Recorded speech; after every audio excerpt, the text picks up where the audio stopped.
یا گزارش یہ ہے جی کہ بعض علماء فرق کرتے ہیں لڑکا بچہ جو ہے اس کے پیشاب میں اور بچی کے پیشاب میں۔ وہ کہتے ہیں کہ بچی کا پیشاب جو ہے نا اس میں دسومت زیادہ ہوتی ہے، لہٰذا وہ ناپاکی، اس کی ناپاکی میں کوئی شک نہیں، لیکن بچے کے پیشاب میں وہ دسومت نہیں ہوتی۔ لیکن حنفی مسلک میں یہ ہے کہ پیشاب پیشاب ہے، وہ لڑکے کا ہو یا لڑکی کا ہو، وہ ناپاک ہے، اس کو ہر حال میں دھونا پڑے گا۔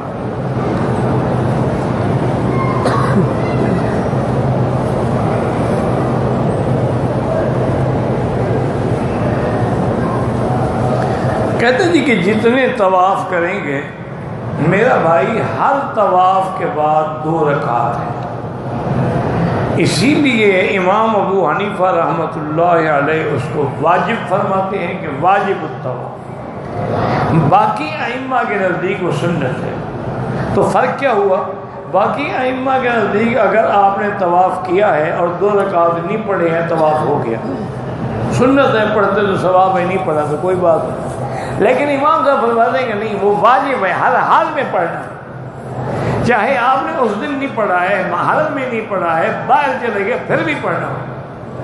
حتیٰ کہ ایک روایت میں آتا ہے کہ حضرت عبداللہ ابن عمر نے طواف کیا، طواف الوداع عصر کے بعد، اور آپ مدینے کے لیے روانہ ہوئے تو آپ نے 2 رکعت نہیں پڑھی، لیکن جب حدود حرم بھی گزر گئے، جموم میں پہنچے تو آپ نے مغرب بھی پڑھی اور 2 رکعت بھی پڑھی۔ اچھا، واجب اس لیے کہتے ہیں، یاد رکھو، کہ جس نماز کو میرے آقا نے سرکار 2 جہاں نے کبھی چھوڑا نہ، اس کو کہتے ہیں واجب۔ اسی لیے میں کئی دفعہ عرض کر چکا ہوں کہ تمام ائمہ فقہا ہیں، مجتہدین ہیں، محدثین ہیں، رحمت اللہ علیہم، اللہ کی ان پہ کروڑوں رحمت، لیکن یہ بات جو ہے نا جی ماننی پڑے گی کہ فقہ کے اندر جتنا اللہ نے گہرائی اور گہرائی اور عمق امام ابو حنیفہ کی فقہ میں ہے، وہ کسی کا شرط ہی ہے کہ پڑھنے پڑھانے والا ہو۔ اگر ایک آدمی کو خود ہی سمجھ نہ آئے، جس کو یہ بھی پتہ نہ ہو کہ ہدایہ اولین کو اولین کیوں کہتے ہیں، اخیرین کیوں کہتے ہیں، اعتراض کرے فقہ حنفی پر، تو اس کا کیا علاج ہے؟ اللہ ہدایت دے، ہم تو دعا مانگتے رہتے ہیں۔ امام صاحب کی بڑی گہری نظر، اب دیکھیں نا مثال کو، اس کی مثال سمجھو۔ امام صاحب کے نزدیک یہ ہے کہ جب نماز شروع کرو تو تکبیر تحریمہ کے بعد کیا کہو؟ سبحانک اللہم و بحمدک و تبارک اسمک و تعالی جدک و لا الہ غیرک۔ اچھا، اسی طرح ایک حدیث میں یہ بھی ہے کہ تکبیر تحریمہ کے بعد کہو اللہم باعد بینی و بین خطایای کما باعدت بین المشرق والمغرب، یہ بھی حدیث میں ہے، ہمارا انکار نہیں ہے۔ اسی لیے بہت سارے ہمارے ساتھی جو ہے نا وہ یہی پڑھتے ہیں، سبحانک اللہم نہیں پڑھتے۔ ہمارا ایمان ہے کہ وہ حدیث ہے، لیکن اب امام ابو حنیفہ کی بات کو سمجھو۔ امام صاحب یہ دیکھتے ہیں کہ کون سی حدیث زیادہ قرآن کے مطابق ہے، اس کو پہلے لیتے ہیں، پھر دیکھتے ہیں کہ کون سی حدیث تو ہے لیکن ابو بکر عمر نے کس حدیث پہ عمل کیا ہے، پھر اس کو لیتے ہیں۔ یعنی اتنی باریکی سے وہ دیکھتے ہیں، اگر ان کا بھی عمل نہ ملے پھر دیکھتے ہیں عشرہ مبشرہ نے کس حدیث پہ عمل کیا ہے۔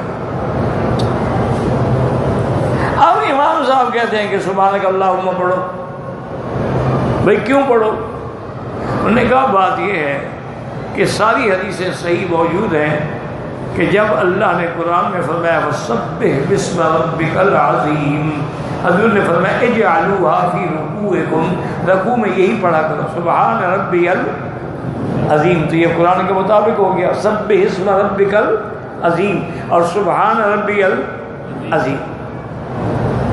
اور جب آیت اتری سبح اسم ربک الاعلی، اللہ کے نبی نے فرمایا اجعلوا فی سجودکم، اس کو سجدے میں پڑھا کرو، سبحان ربی الاعلی۔ تو اب رکوع میں جو ہم پڑھتے ہیں وہ قرآن کی آیت کے مطابق ہے، اور سجدے میں جو پڑھتے ہیں وہ قرآن کی آیت کے مطابق ہے۔ اسی طرح امام صاحب فرماتے ہیں اللہ تعالیٰ سبح بحمد ربک حین تقوم، جب کھڑے ہوں تو تسبیح کہو اور اللہ کا حمد بیان کرو۔ تو اب اس آیت کے مطابق سبحانک اللہم و بحمدک ہے۔ تو فرماتے ہیں کہ جو حدیث قرآن کے زیادہ مطابق ہے وہ اعلیٰ اور اولیٰ، ورنہ حدیث تو سب حدیث ہے، آمنا باللہ و برسولہ۔ تو امام صاحب کی ہر بات میں ایک بڑی ہی گہرائی اور گہرائی ہوتی ہے، کاش کہ کوئی سمجھنے والا۔ بلکہ میں نے تو زیارت نہیں کی، علامہ انور شاہ کاشمیری رحمۃ اللہ علیہ کی، جو اپنے زمانے کے بہت بڑے محدث تھے، حافظ الحدیث تھے، تو کہتے ہیں کہ وہ ہمیشہ فرمایا کرتے تھے کہ بھئی جہاں صاحبین نے، یعنی آپ کے دو شاگردوں نے، ابو یوسف اور محمد بن حسن شیبانی نے امام صاحب سے اختلاف کیا، ان کے قول کے الگ قول لیا ہے، وہ فرماتے ہیں اصل بات یہ ہے کہ صاحبین امام صاحب کی اس بات کو سمجھے ہی نہیں، اس لیے انہوں نے دوسرا قول اختیار کیا، ورنہ یہ نہیں ہے کہ صاحبین کا قول زیادہ حق ہے۔ پھر اس پر شاہ صاحب دلائل دیتے تھے۔ شاہ صاحب تو پھر شاہ صاحب تھے نا، وہ تو ہمیشہ کہا کرتے تھے نا کہ لم یفہم اعجاز القرآن الا الاعرجان وانا ثالثہما۔ وہ کہتے خدا کی قدرت ہے، قرآن کے رموز اور اعجاز جو ہے اس کو سمجھنے والے دونوں لنگڑے ہیں، لیکن تیسرا میں، وہ لنگڑے پتہ کون ہیں؟ ایک احمد شہر، ایک صاحب کا شاہ زمخشری، وہ دونوں تھے بھی معتزلی، صحیح مذہب کے بھی نہیں تھے لیکن قرآن سمجھتے تھے۔ اب یہ اللہ کی شان ہے، جس کو چاہے اللہ فہم عطا فرمائے، حالانکہ خود گمراہ ہو گئے لیکن قرآن میں ان کی نظر تھی۔ اسی طرح مولانا سندھی رحمۃ اللہ علیہ، عبید اللہ سندھی فرماتے تھے کہ حکیم نور الدین سے، جس نے مرزا قادیانی کو بے ایمان بنایا، سب کا پہلا خلیفہ وہی تھا نا، حکیم نور الدین، اور وہی تھا گمراہ کرنے والا مرزے کو، وہی خواب بنا بنا کے سناتا تھا، اس کا دماغ خراب کر دیا، پھر نبی بنا دیا اس کو۔ اور ایک دفعہ میری اس سے بات ہوئی تو اس بدبخت کی قرآن میں بڑی نظر تھی۔ فرماتے ہیں پھر میں نے بڑی کوشش کی، افسوس ہے میری دوسری ملاقات نہ ہو سکی، شاید اللہ اس کو ہدایت دے دیتا، لیکن قرآن سمجھتا۔ تو اس لیے ہمیشہ یاد رکھیں کہ اب بچے کا پیشاب ہے، بچی کا پیشاب ہے، کوئی پیشاب ہے، پیشاب ہے تو پلید نا،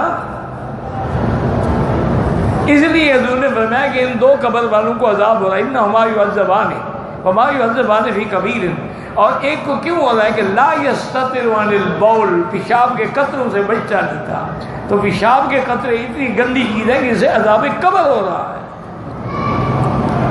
تو جب اتنی سختی ہو تو بچنا بہتر ہے، بچے کو ہو یا بچی کو ہو۔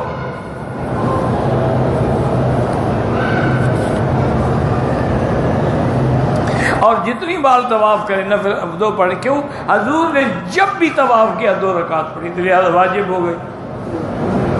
اسی لیے امام صاحب فرماتے ہیں نا کہ سنت موقدہ وہ ہے کہ اکثر پڑھی، غیر موقدہ ہے کبھی پڑھی کبھی نہیں پڑھی، لیکن واجب وہ ہے جس کو کبھی نہیں چھوڑا، سفر میں بھی نہیں چھوڑا، اس لیے ان کے نزدیک وتر بھی واجب ہے اور 2 رکعت طواف کے بھی واجب ہے۔